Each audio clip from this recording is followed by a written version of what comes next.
सुप्रभात बच्चों, मेरा नाम पायल अग्रवाल है। मैं हूं आपकी हिंदी की अध्यापिका। आज हम पढ़ेंगे पाठ 8 सर्वनाम। सर्वनाम क्या होते हैं बच्चों? जो शब्द हम संज्ञा के स्थान पर लगा देते हैं उसे हम सर्वनाम कहते हैं। जैसे मैंने आपसे कहा कि निखिल खेलने गया है, निखिल बाद में घूमने जाएगा, निखिल फिर पानी पिएगा। तो अब मैंने क्या करा, बार बार निखिल का नाम लिया, जिससे वाक्य क्या हुआ, बड़ा अटपटा सा लग रहा है कि बार बार निखिल का नाम हो रहा है, यानी कि बार बार संज्ञा शब्द आ रहा है। ठीक है, अब मैंने बोला कि निखिल बाहर जा रहा है, उसके बाद वो घूमने जाएगा, फिर वह पानी पिएगा। तो वह लगा दिया, उसके लगा दिया। ठीक है, तो मैंने क्या करा, संज्ञा के स्थान पर सर्वनाम का प्रयोग कर दिया। इन्हें हम कहते हैं सर्वनाम।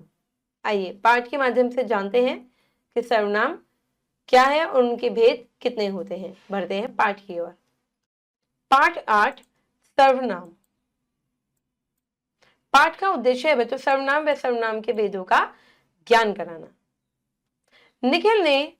निखिल की मम्मी से कहा कि निखिल के पेट में चूहे कूद रहे हैं, निखिल को जल्दी से खाना दो।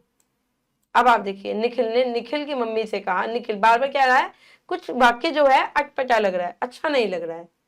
ये वाक्य पढ़ने में अटपटे लग रहे हैं।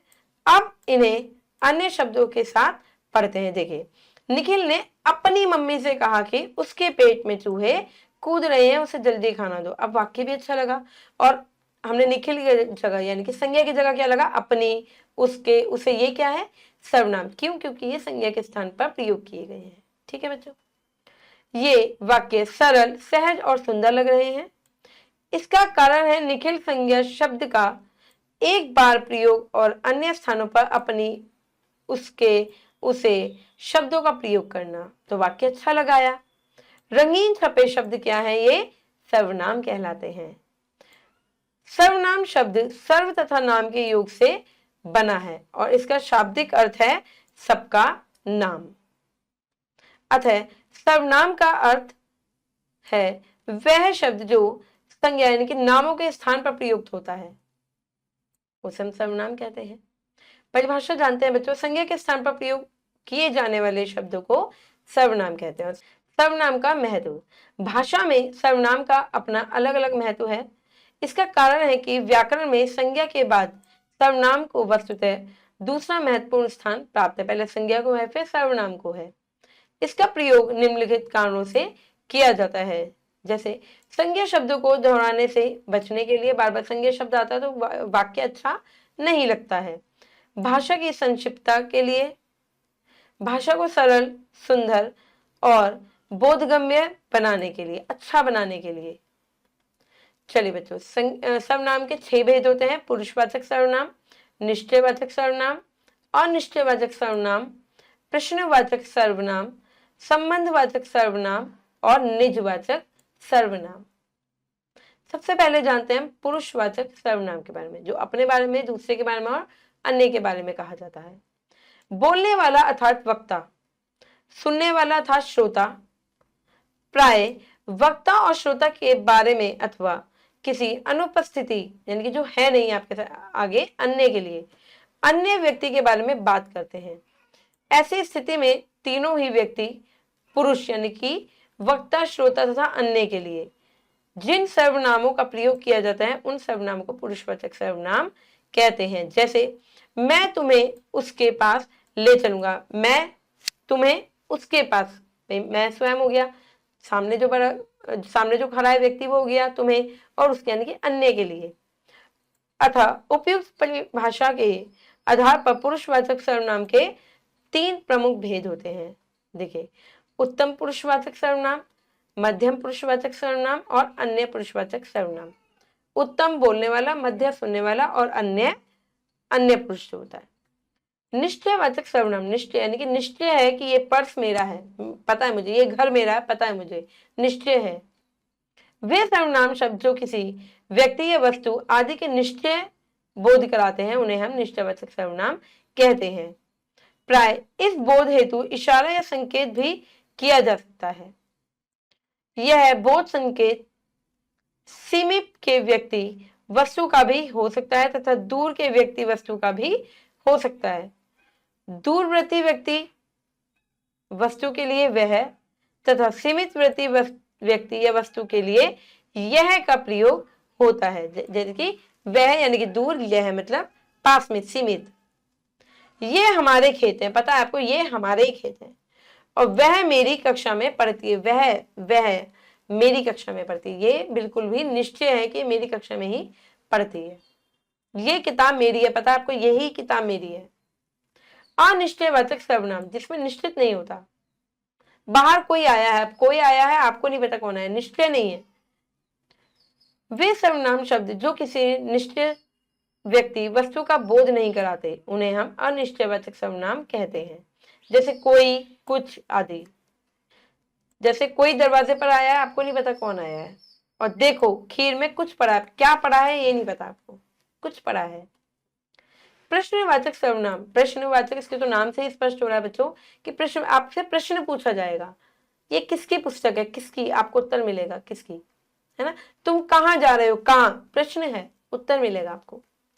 जो सर्वनाम किसी व्यक्ति, वस्तु या घटना आदि के विषय में प्रश्न का बोध कराते हैं उन्हें हम प्रश्नवाचक सर्वनाम कहते हैं। जैसे कौन व्यक्ति के लिए तथा कहाँ, क्या, कौन सा, कौन सी आदि सर्वनाम वस्तु या घटना के लिए प्रयोग में किए जाते हैं। तुम क्या कर रहे हो, अब आपको उत्तर मिलेगा। तुम कौन से पेपर की तैयारी कर रहे हो, अब भी आपको उत्तर मिलेगा कौन सी, है ना। संबंधवाचक सर्वनाम, संबंध होता है वाक्य में, जैसा करोगे वैसा भरोगे, जैसा वैसा। उसकी, जिसकी लाठी उसकी भैंस, जिसकी उसकी, वाक्य में संबंध है।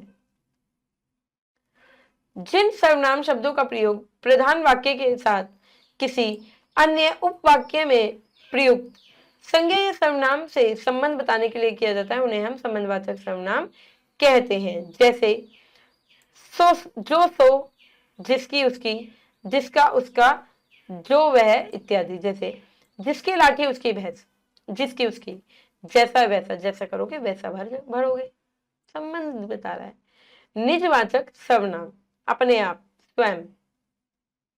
निज शब्द का अर्थ होता है अपना। निज सर्वनामों का प्रयोग स्वयं अर्थात अपने आप के लिए किया जाता है उन्हें हम निजवाचक सर्वनाम कहते हैं।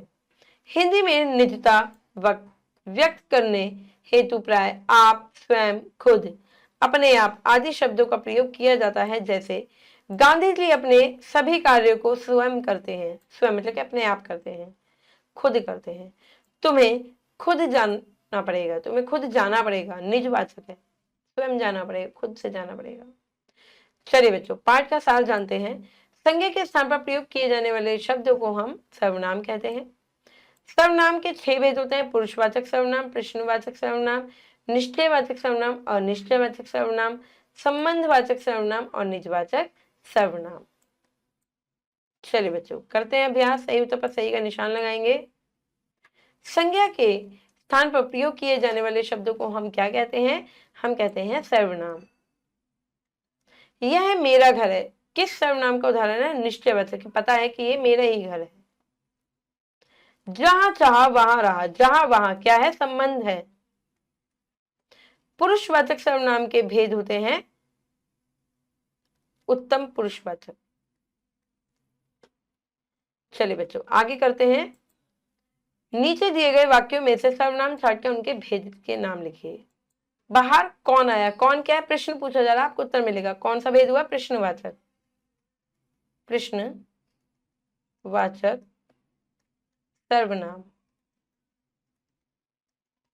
यह पर्स गौरव का है, यह पर्स गौरव का, तो यह निश्चयवाचक सर्वनाम, निश्चयवाचक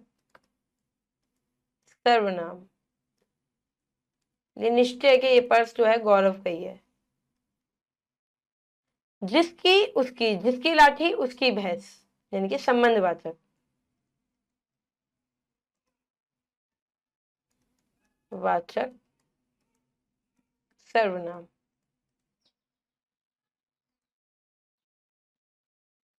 आपसे कोई मिलना है, कोई, अनिश्चयवाचक, मतलब पता नहीं है आपको कौन आया, अनिश्चयवाचक,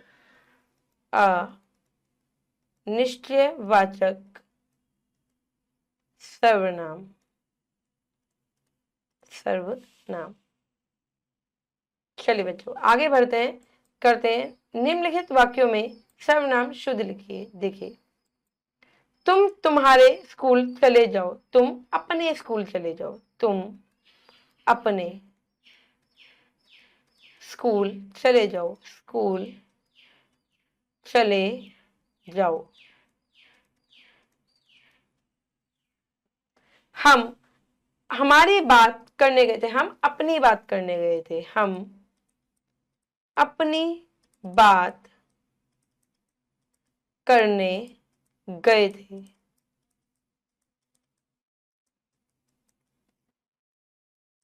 देखिए, वे खेल रहा है, वे मतलब वे खेल रहे हैं, बहुवचन है, वे खेल रहे हैं, रहे हैं। चाय में कोई पड़ा है, कोई नहीं, चाय में कुछ पड़ा है, अनिश्चयवाचक है। चाय में कुछ पड़ा है, पड़ा है। चलिए बच्चों, प्रश्न उत्तर है गतिविधि आपको खुद से करनी है। आशा करती हूँ बच्चों कि सर्वनाम आपको समझ में आ गए होंगे। अब मैं मिलूंगी आपसे अगली कक्षा में। धन्यवाद।